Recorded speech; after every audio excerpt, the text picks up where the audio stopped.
Hi, I'm Pieter Geldenhuys, and I'm here to have a productive conversation with Mike Vardy.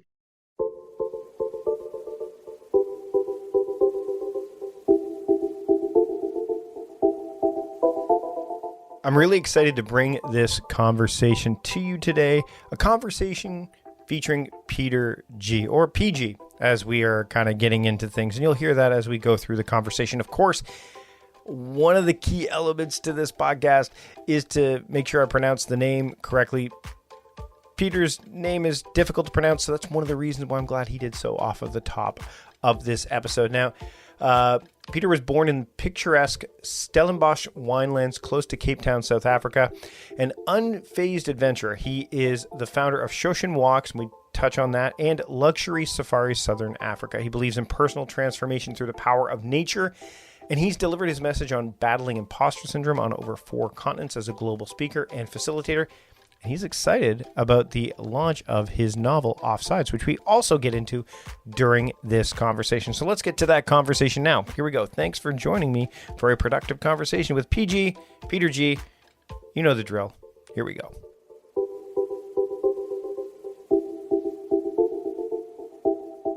Pieter, thank you so much for joining me today. This has been a long time coming. Thanks for having me, Mike. I want to talk a bit about when you sent me the email saying, hey, I'd love to be on the show. I've listened to your podcast. But the subject line is what got me right away. It's like, the idea of it wasn't the subject line. Sorry, it was the first line. Are you Shoshin is what you said right out of the gate. And my immediate reaction was, no, because I don't know what it is. So, so if you could, because you are a multifaceted individual, but I want to start there. So can you explain what Shoshin is, and not only that, but what led you down the, and I'm going to use a pun here, path towards Shoshin? Oh, there's a lot there. First and foremost, Shoshin is a Japanese word, and it denotes quite literally a beginner's mindset. Mm-hmm. So it's a beginner's mindset, and the idea is no matter how much experience or how much knowledge you think you have, if you can cultivate a mindset that someone who knows nothing can still teach you something, then you're on the right track. So cultivating that beginner's mindset will just stand you in good stead in any situation.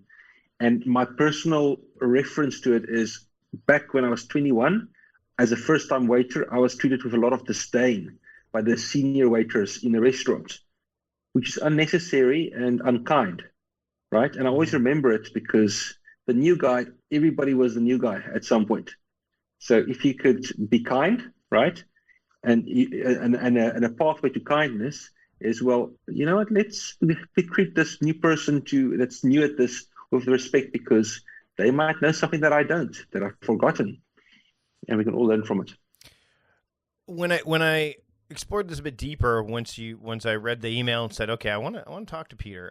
You've got Shoshin Walks, so you've combined this effort of beginner's mind, but also with this idea of going for walks. What was the correlation there that you wanted to forge? Because it to me it was very much like, oh, so the idea of, going for walks. I go for meditative walks all the time. I love to go and just explore. And some of it is not even exploring new places. Some of it is exploring new places up here while I go down the same familiar path. So that way my brain kind of opens up to, it's not concerned about necessarily where I'm going. It's just concerned about the going.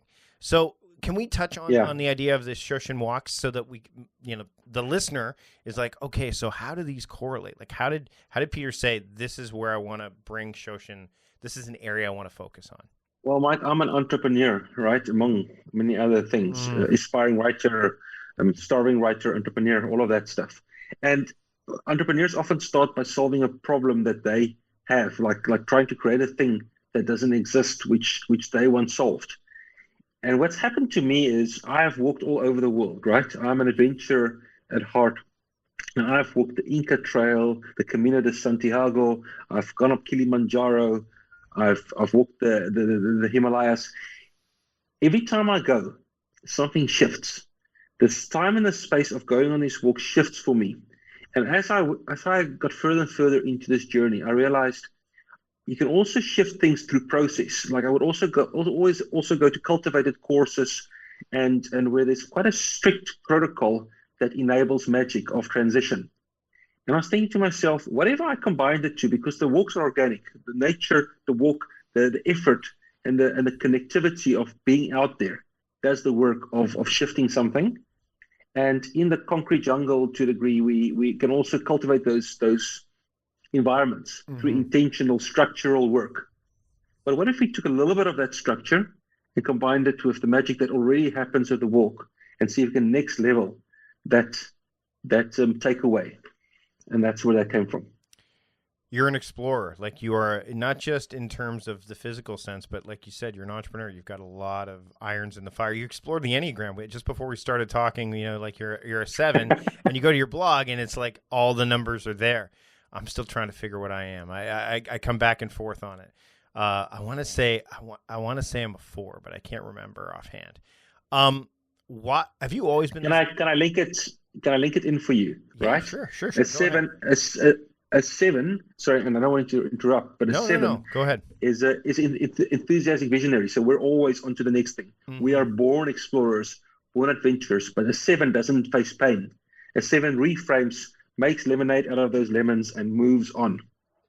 So that part of the beginner's mindset, part of the personal journey that fascinates me is of just creating the time and the space and the environment and the community, and just holding the space for people to go look a bit deeper inside, right? I have this incredible connectivity externally, but also look a bit deeper inside, because there's stuff to be looked at, you know, and it's a very personal journey for me. And we need to make time for that too. How do you make time, and how do you, when you work with others on this and talk to others about, how do you can persuade them that they should take time to do these sort of things? Because we live in a culture that's generally about, when people think about productivity, they think about getting stuff done, and that's not all of it at all. There's so much more. It's a lot more nuanced. So when you're thinking about this, when you're talking with others and working with others on this, how do you say, okay, well, this stuff's important, like approaching things with a beginner's mind, looking inward and figuring some of this stuff out is important. It's going to lead you to a better place. What are some of the things that you do to try to persuade people, or at least show them that, hey, this is worth investing your time and energy in? I rely heavily on cliches, Mike. Cliches will save you. Gotcha. I'm being facetious, of course. Well, what do they say? What's the cliche? Is like, if it's not cliche, is if it's it's a cliche because it's true, right? Like, so it's there's a lot there. Trust the process. Yeah. Right. And in South Africa, one of our beloved games here is cricket. I mean, I don't know if you folks over there, but you might be slightly familiar from the mothership. But yeah, cricket has got 2 formats, of a bunch of them. But there's a sort of this cliche in South Africa that it's not a 5-day game. A 5-day game is the most boring sort of format of the sport, where only the purists really enjoy it. So. And then you've got a 1-day game, which is sort of the more instant gratification format of the sport. So what I would say in our context, it's not a 1-day game, right? Like, trust the process. It does take time. Be kind of yourself. All of those, you know, are part of the vernacular around this. But fundamentally, for me, for you, for all of us, we are nowhere close to the finished product now. You are doing all of this work, all of this productivity work, all of this mindfulness exploration, and you are a million miles away from where you could go, as am I, as is anybody. So when you start scratching the surface, the onions just starts peeling, man. And it can be a scary journey, but also a joyous journey. So all I try to do is cultivate a gentle environment to start on that process. And that's really where I want to play. People have now come on 2 and 3 and 4 walks with me after starting this business a year ago, and because they're really buying into what this does, because it's their work. I just create the space, you know. So you've only been doing this for a year. The business has only been around for a little over a year. Yeah, about a year and a half. Wow. It's been a slow start, because, you know, I was about to launch my first trip up Kilimanjaro, and then, you know what? nobody went anywhere Yes. for about 12. Yep, that's true. That, I mean, that's fascinating. I mean, the fact that, I mean, you've had so many people go on these, especially during the times that we've been in, right, as of late. I'd love to hear your thoughts on uncertainty. Speaking of which, like the idea of, because you just mentioned like this is a journey and we're on a journey and trusting the process, but there's a lot of uncertainty there. How do you navigate uncertainty? Look, I think there's a lot of literature around right now around sort of the 5 a.m. club-ish idea of a daily ritual. Mm-hmm. You know, the daily meditative, mindful, journaling, intention-setting ritual. For me, that's been a game changer. Focusing on daily wins, as opposed to letting go. I'm a planner. I'm a BHAG, vision. Let's forge forward towards the 5-year goal. But that's been snuffed away, right? Mm-hmm. Like those things are no longer. So what I know is what I know what I want it to look like in 10 years time, in 30 years time, and then I kind of skip the 1 year from now step because we just don't know what that looks like, and I focus right back into granular level on a daily wins. Really, every day brings victory if you let it. You've got a book that you wrote too. Not just, you've written other books. You've written Headlines from the Future. You co-wrote that, right? But also a novel. And yeah. So you're, again, when I said earlier, like you've got a lot going on. What was the impetus to, I mean, is this part of that exploration, the impetus to write a novel? Was that part of it? Or is it just something that, you said you were a planner. Did you map that out? Was that part of the plan to do now? Or was it just something that you always wanted to do? Always. I was showing a group of people I was speaking to last week, mm-hmm. a comic book that I wrote when I was 10 years old in 1985. Wow. So this is literally, where are we? 36-year labor that's come for completion. It's the number one thing on the 41 things to do before I die list that I've never actually been able to bring over the line. And by setting intention on a daily basis, I've been able to get this done. What did you do? What was your intention? Because I think a lot of people, I mean, I know I'm a writer, and there are days where writing it just flies and just goes, and there's other days where you're like, nope, it's not there. How did you make sure that you made measured progress on it consistently? Business lessons, Mike. It's been quite incidental. I don't know if you're familiar with Jim Collins's stuff. You must be. Good to great. Yep. And he's got the 20-mile march, which is the Amundsen versus Scott march to the South Pole. That's one of his parables. And it's basically about Amundsen won because every day he went 20 miles. Every day there was a rhythm, rain or shine, good or bad. And so Stephen King and then I've been doing a lot of research, to put time to research this world. But Stephen King specifically would tell you, write. People would say, write. And the switch for me was write badly. Yeah. I did two things. I changed my mindset around writing badly. Like, let's just go. Let the characters take off. Don't worry about where we're going. Don't worry about your idea of what this looks like. Write badly. And then I changed my mindset, and that's where the daily stuff, again, helped around the rewrite. Because when I've tried to do this in the past, I got stuck on fixing it. Because your first draft is terrible. It's always terrible. Your second draft is doable, and the third draft starts to look like something you can show people. So write badly, and don't be afraid of the rewrite. And that's the shift that I did this time. So I actually enjoyed the rewrite because I could sit to these characters and make them better and flesh them out. And yeah, so it was just a paradigm shift in the way I tackled the project this time. And this is the 12th stab at getting this done in the last 12 years, I suppose. Every few years I've had a go. What, with all the stuff you've got going on, do you have like a set type of day? Like, do you have a day that's fairly like, this is what my day looks like? Or are your days really dynamic? Like, are they, I mean, obviously you're a planner and you love to have like framings to help you make decisions, like these anchors. But do you have like like, this is what my day looks like pretty much every day, or is it pretty dynamic? Listen, my dogs need to be fed at 6 a.m. and 6 p.m. So I kind of anchor around that. And that's about it. Well, that means if I want to do my meditation and I want to write for half an hour, and I want to still get in bed and cuddle with my wife and my boys, I need to almost get up at 4:30, at latest 5 o'clock, to get my stuff done, then feed the dogs, then make some tea, then get back in bed and cuddle before we start dressing everybody to go to school and all of that stuff. So the early morning start is very much a habit. And then in the evenings, I try to go to bed early.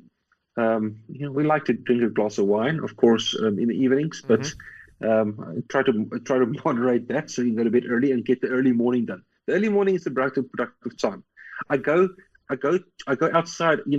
Last year we worked a lot in the house as we went into virtual environments, but I go to my office between 8:30 and 12:30 every day. I take the kids to school, I go to the office, and I have 4 hours of in-office time where I can do what I call functional work. Okay. I can do operational work at home, right? Like that beat itself. But when I want to do, sort of advancement work, I need to go to the office. I need to get out of my home environment where I'm just there and I'm in that zone. So I choose locations depending on what I'm doing. But yeah, so my habit kind of terminates at 1 p.m. every day, and then kicks off again at 6 p.m. So I suppose my time that I'm not quite sure what I do with it is between 1 and 6. But nonetheless, you've got framing throughout the course of the day, so your day has a certain rhythm to it. You talked about rhythms earlier, the idea of rhythm. Always. To it. Yeah. The structures will set you free. And this is the thing that I find fascinating, is that so many people are resistant to structure. They're like, I don't want to, it's very strange with their time. They're resistant to it because they want free time. And I'm like, in order for you to have free time, you need to have structure in the first place. And then when you have free time, hopefully that structure helps you decide what to do with that free time, right? Ask them if they like the line in the middle of the road, Mike. Yeah, no, it's true. It's true. Ask them, do you want no line? Like it helps you. You don't have to worry about where to drive. Frees you up to do 1,000 other things because you know where to drive. I mean, that's what structure is. It's a line in the road that tells you where to go. And the right structure isn't so rigid that it keeps you from doing stuff. It's actually, I've often said frameworks foster freedom. If you have that in place, then it's going to give you the freedom to do the stuff you want to do. You've got this novel out. You're doing these walks. You also have other elements. What are some of the other elements of your business that you're working on? You've got a lot of other irons in the fire. What are some of the other things you're working on? Well, just to clarify, there's another Pieter Geldenhuys that shows up when you Google me. So he's the futurist with that stuff. So that's his world, right? My world is luxury African safaris. With my wife, we run a luxury. So we bring people to photo safaris in Kenya, Tanzania, South Africa. And that's our biggest business. That's the size of a business. The Shoshin Walks business is a fledgling business that was born 2 years ago out of a Billy Joel inspired strategic day in Philadelphia. That's a story by itself. The Enneagram stuff is a personal journey, and the book was a product of time, because all of these business activities were curtailed, and I was given the gift of time. We were all given the gift of time. Yeah. Right? It's true. There was this massive gift, and I was not going to waste it. What do you That's the one thing I said to myself. Yeah. And now that it's done, you realize the value of that gift. What's next? What are you going to work on? Are you going to do another one? Are you going to, what are some of the other I'm going to do a series. Yeah. I'm going to do a series because now I've cracked the code. It's like running a marathon. The first time you do it, you're like, how the hell am I going to do that? But once you've done it, you're like, okay, there's a technique to this. There's a way to train for it. There's a way to pitch up for it. There's a way to get it done, right? So now I've cracked the code. I'm gonna punch out 10 of these guys in the next. I said 10 in 10 years, but I think I could be more productive than that even, because I write easily now, and now that I know I can rewrite with discipline. I'm quite confident that it's the first step, right? It's the first step's been done. When you are on some of these Shoshin walks, what's going on in your head? Like, is it more about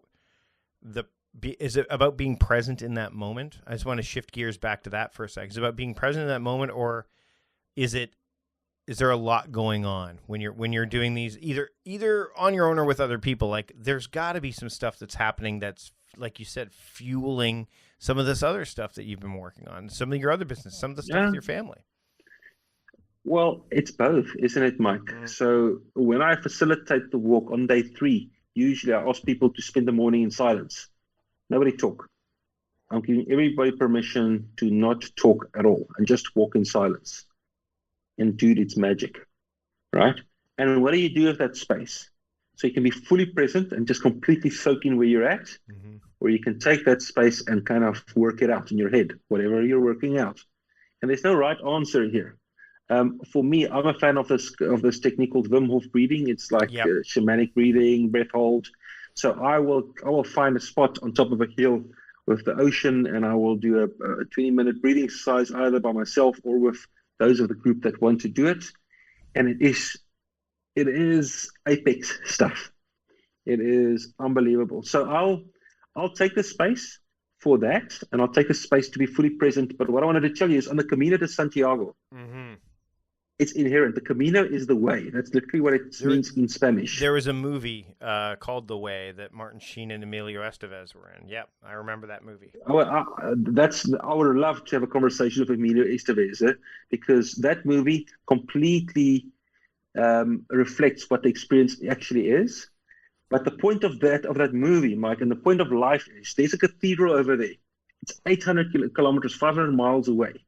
And you got to have this disciplined march towards that cathedral. But you can't be stuck on getting to the cathedral, because it's not about the cathedral. It's not about that pot of gold. It's about every single day along the way brings its own magic and its own glorious reward. And so what the cliche, again, let me go back to cliches. The cliche about the Camino is it's the way. It's not about the walk. It's not about...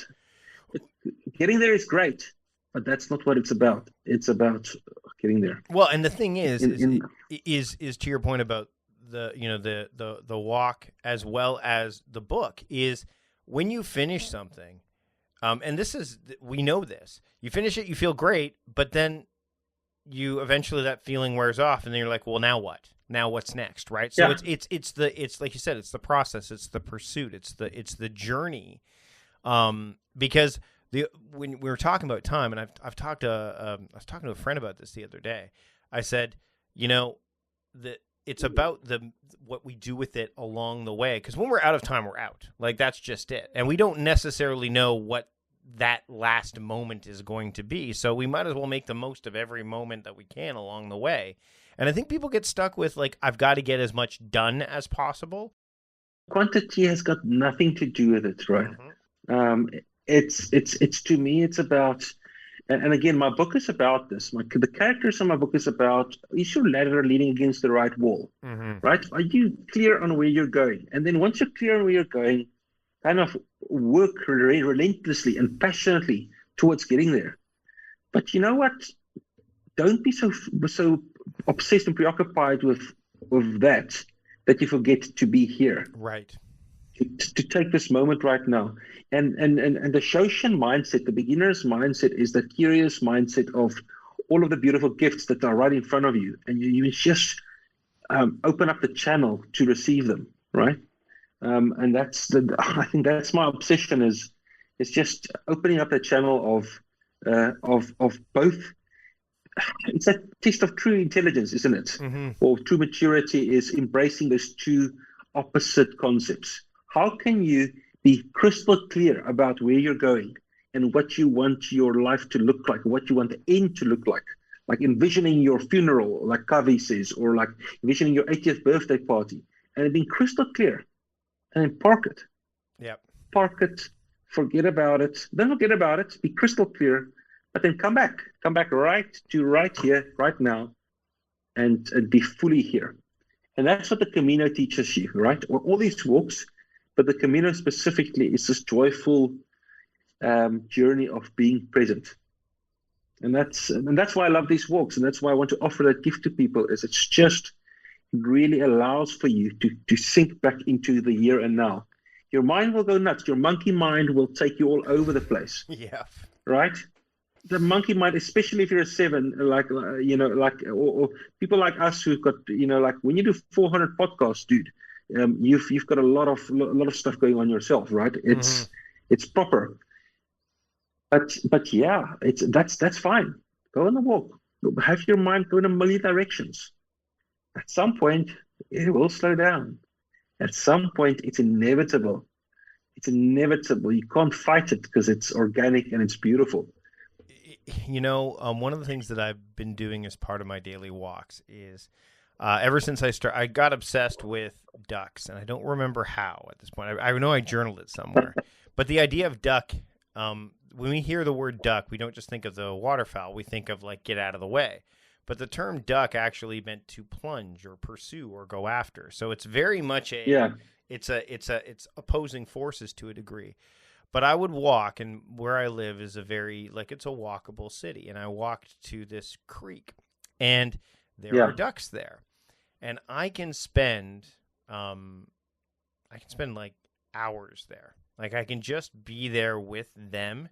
And it's interesting because as much as we all have going on, there's something about nature and there's something about that wonder. If you're open to it, and that's the thing, right? There's so many people that are like, if you're open to it, like I will watch these ducks, and sometimes I'll bring my camera so I could take pictures. Like I'll do things to keep engagement happening because sometimes there are the other trappings of life that kind of try to pull you out of it. So I'm like, okay, I don't want to fall prey to that. So let me bring a camera and I can film this so I can still be with them, but also, I'm doing things a little bit differently. And I swear every time I go see the ducks, it's like, it's not like I'm seeing a duck for the first time, but I'm seeing that moment with those ducks for the first time. And I think once you start to put that kind of stuff together, when it allows you to, like, every moment is a different moment. And if you think about it that way, I think being more present allows you to experience that fully, because if every moment wasn't its own unique moment, we would all constantly be having deja vu. We would all it'd be constantly having, like, hasn't this already? It's not. Every day is different. And there's this great book by Oliver Berkman that I've been reading called 4,000 Weeks. And by the time this episode comes out, I'll definitely have finished it. But the idea of time management for mortals is what he calls it. And he's like, it's about, for me, it's about the task at hand, and the time on hand is honestly, I wouldn't say it's secondary, but it goes along with it. In fact, I think Berkman says in the book, he goes, what if time isn't happening to us? What if we are happening to time? Like, what if we're I think the more time you think about this stuff, like, and walks, I tell you, a lot of this stuff comes to me when I'm on walks, the better. And I'm actually the type of person where if I'm on a walk and if I have this profound idea, I'll just stop and I'll write it down for a second, because then I can be back in the moment again. Then I can just go, okay, it's there. Yeah. Like you said, park it, and then I can move forward. Did you ever watch that Michael Keaton movie, Duplicity? Yes, where he clones himself. Multiplicity, yes. Is it multiplicity? Yes, sorry, but you're right. It's hilarious because there is this.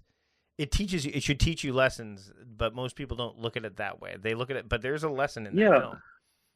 Yeah, he clones himself, and it doesn't solve his problem. He's just, and he comes back to he becomes the good husband, and he gets the stuff done because it's just a matter of intention. Yeah, well, that's the message of the movie. Yeah? Well, and the other message is that the more he cloned himself, the quality of the clones decreased as well, right? So there's that too, which I think is a matter of attention. The more you split your attention, the less you're going to be able to give yourself to that. I love it when I can find a film or a story or whatever, like the movie About Time. Which is brilliant.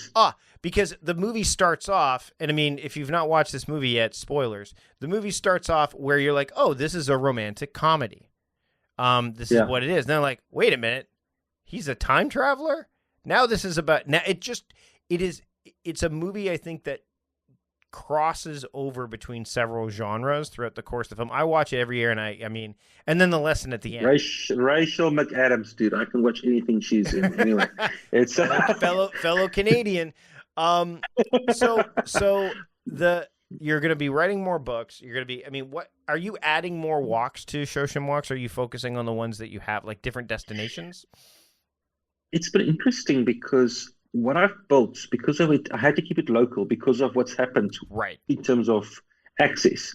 And I've actually got people that really want my local product, but because I've gotten so busy with the book and with the international walks, all the other stuff that I'm doing, I'm having to choose where to put my energies. And it comes back to focus. Right. And it comes back to choosing your priorities.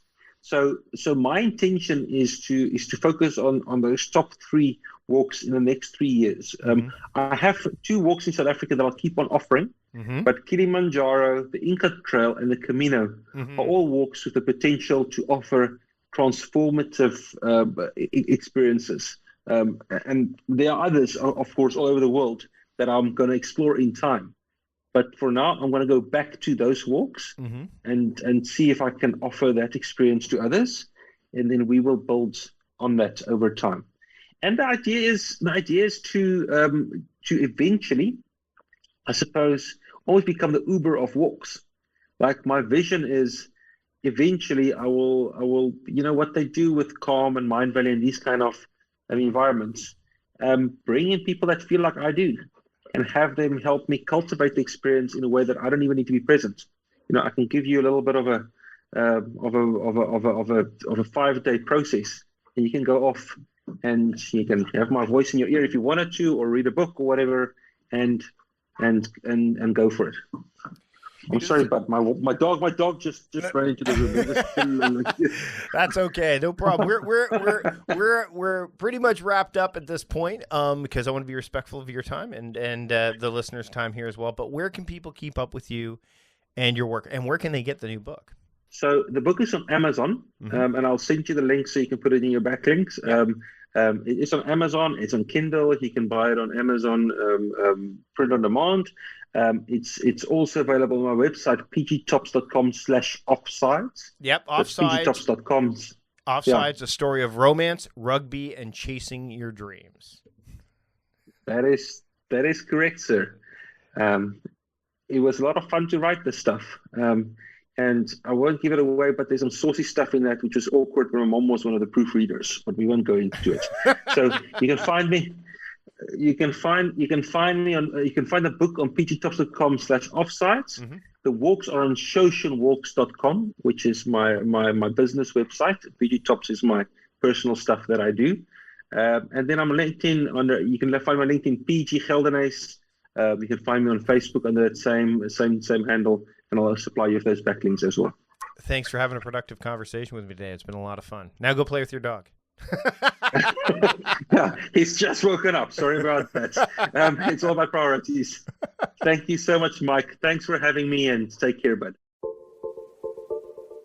Big thanks to Pieter for joining me today. Again, a conversation that was months in the making. I'm glad we finally were able to deliver it to you today. And if you enjoyed this conversation and want to hear more of them, then make sure you subscribe to the podcast. You can do that in the app you're using right now, Spotify, Apple Podcasts, Google Podcasts, wherever you are listening to this podcast. Hit the subscribe button. That way you don't miss a single episode of what's to come and can easily access the archive. Speaking of what's to come, Jesse Meekum's joining me next week. He is the creator, the founder of You Need a Budget, which is a program that I use and a philosophy that I follow. We get into the philosophy during our conversation, amongst other things. You don't want to miss that episode. So hit the subscribe button. That way you won't. And I also encourage you to support the show, not just by leaving a rating and review of the podcast, but also to check out what our sponsors have to offer. You can find all of our sponsors at productivityist.com/podcast. Sponsors, including the sponsors mentioned during this conversation. That's it for this time. I'm Mike Vardy, the host of A Productive Conversation with Mike Vardy, reminding you to stop doing productive and start being productive. See you later.